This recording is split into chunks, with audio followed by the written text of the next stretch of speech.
ఎప్పటి నుంచో ఎదురు చూస్తున్నటువంటి తిరుపతి బస్టాండ్ని అధునాతనంగా అద్భుతమైనటువంటి ఓల్డ్ క్లాస్ ఫెసిలిటీతో నిర్మాణం చేపట్టుకోవాలని ఎదురుచూస్తూ ఉన్నాం.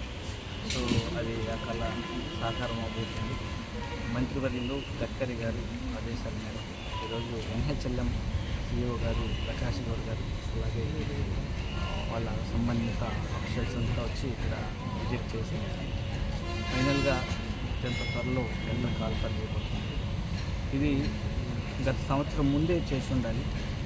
సో కొన్ని డిజైన్స్ ఫైనలైజ్ కావడం, మళ్ళీ ఆర్టీసీ నుంచి ఇక్కడి నుంచి కొన్ని మోడిఫికేషన్స్ చెప్పడం, దీనివల్ల డిలే కావడం, దాని తర్వాత ఎలక్షన్స్ కోడ్ రావడం, దానివల్ల డిలే అవ్వడం జరిగింది. అప్పటి ముఖ్యమంత్రి వర్యులు వైఎస్ జగన్మోహన్ రెడ్డి గారు చాలా ధైర్యంగా దీని మీద పనిచేశారు. సో ఎలక్షన్ కోడ్ రావడం వల్ల టెండర్స్ కూడా కాల్ఫర్ చేయలేకుండా పోవడం జరిగింది.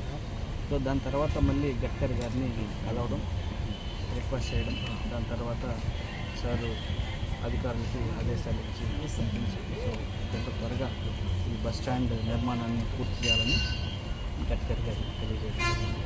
సో దీనికి కృషి చేసినటువంటి గౌరవ మాజీ ముఖ్యమంత్రి వర్యులు వైఎస్ జగన్మోహన్ రెడ్డి గారికి అలాగే గడ్కరీ గారికి ప్రత్యేకంగా కృతజ్ఞతలు తెలియజేస్తున్నాం. అలాగే ఇప్పటి ప్రభుత్వం ఖచ్చితంగా దీని మీద త్వరితగతిన ఏదైతే మోడిఫికేషన్స్ అడిగినారో